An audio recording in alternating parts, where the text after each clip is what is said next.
Hi, good morning po. Doc, 5 months na po yung baby namin. Excited na kaming magbigay ng pagkain. Hindi naman puro gatas na lang, Doc, sa aming baby. So, alam niyo po yung mga bagong mommy and daddy kasi excited. Naalala ko yung isang parent, tuwang-tuwa dun sa baby. Binigyan ng mga sip ng mga sinigang, sabaw ng sinigang. Tuwang-tuwa sila kasi naaasiman yung baby.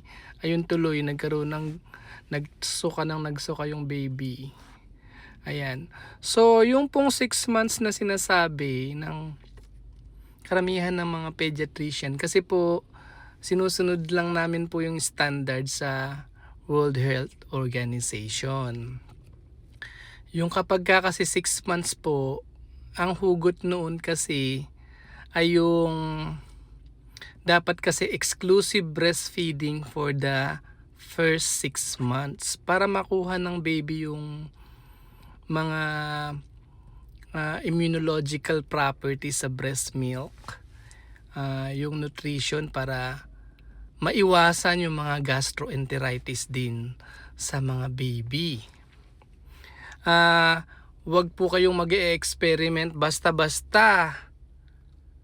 Lalo na pag January, uso ang gastroenteritis. Alam niyo po ba yung mga baby around 75% water ang component ng katawan ng bata. Kaya kapag ka nagsuka tayo ang baby, napakadelikado. Isa po yan sa mga delikadong sakit, yung gastroenteritis sa mga infant.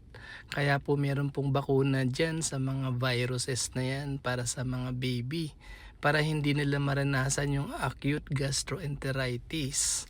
So ano pang dahilan bakit 6 months? Kasi pagka 6 months po, pag may head control na yung bata, medyo pwede nang umupo with support, tsaka yung ready na yung kanyang gastrointestinal tract, ay i-start na po siyang mag-supplementary feeding at 6 months. So, kaya lang po dapat malinis lagi ang kamay nung nagpe-prepare nung mga supplementary feed. At saka, kahit 6 months na yung baby, kahit pinapakain na natin siya, ay wag pa ring ititigil yung breastfeeding.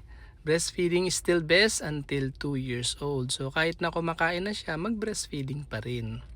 Yung pong 6 months ay ginawa lang pong standard yan po from World Health Organization dahil sa mga ganong kadahilanan. Sana po may na-share ako kahit paano na po. Good morning po.